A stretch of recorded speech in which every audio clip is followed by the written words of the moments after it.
Ahoy, ahoy, and welcome to a brand new edition of Ramble on Reactions. Right over there is clever Eric Muller. And right here is handsome Dan Nye. And today we're going to be giving you a little bit of review. Well, Eric's going to be giving you a little bit of review, and I'm going to be commentating and asking questions I think other people would about Now You See Me Dos. Two. So, Eric, tell us a little bit, what is this movie doing again? You can hear Tuesday. Again, it's Tuesday's birthday.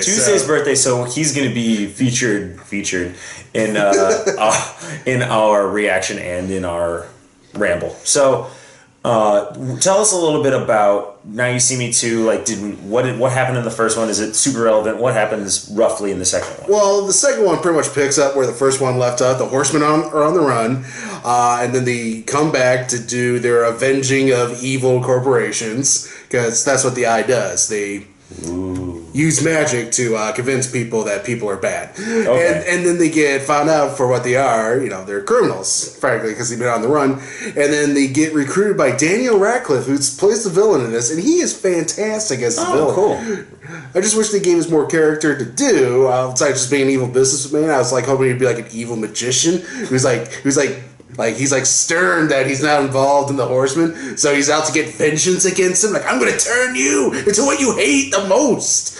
Instead, you get a nice little setup for a nice, what I wanted the first movie to be, a heist film with magic tricks. Mm-hmm. And that's pretty much Now You See Me Dos. Well, that's kind of what I was going to ask, is the way you were setting it up. I haven't seen either one, so it's like Robin Hood meets Ocean's 11 meets Magic. Meets Magic. So meets David Copperfield. Oh yeah, but I mean, this is also does it feel shticky at any point? Like, I feel like if you get in the second one the first one, it was a guilty pleasure of mine, because the first one was, I thought, really entertaining, because they actually did the magic tricks well and incorporated that into the action sequences. In this new one, the new director, he needed to learn when to say cut or stuff like that, because some sequences go on too long. They look great, but they just go on too long.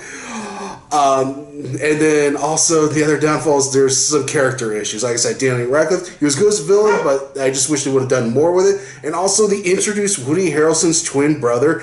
There's no payoff to that character, and he's so annoying. Like, I just wanted to punch him in his fake teeth. I think I've heard a little bit about that. Like, there was a twin that pops up. But they make reference to, like, Woody Harrelson's character having a brother in the first movie, and then, like, this one's like, oh, yeah, he's your evil twin. Oh, he's literally, like, is he mustache twirling and... Well, he's like the opposite, so he's got, like, fake teeth and a full set of hair. That's so strange. I don't know. Right, and it's Woody Harrelson playing it, too, hamming it up.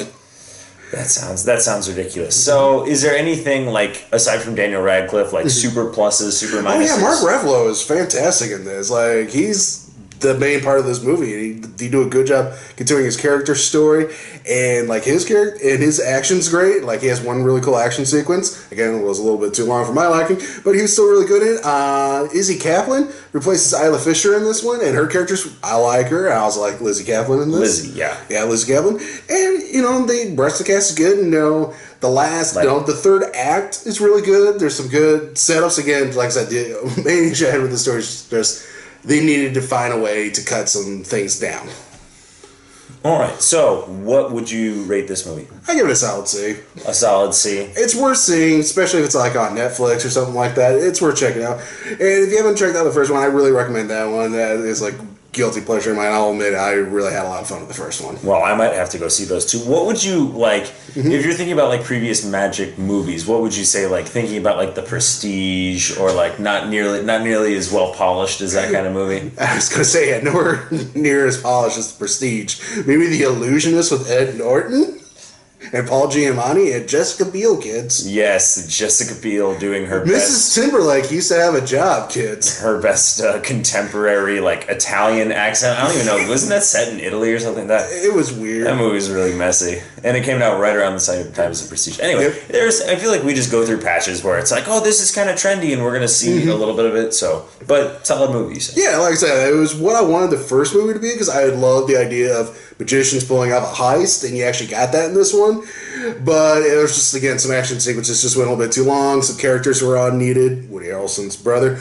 But again, I had fun with it. And Daniel Radcliffe studied classic villainy 101 in this movie, and he pulls it off so well. I like what we're getting from Daniel Radcliffe. Tuesday, it's okay. We're almost done. So yeah, I think I'm good. All right, I'm good too. That's Eric right there. That's Dan 9. And then thanks for watching. As always, ahoy ahoy. And is this your card? Nah!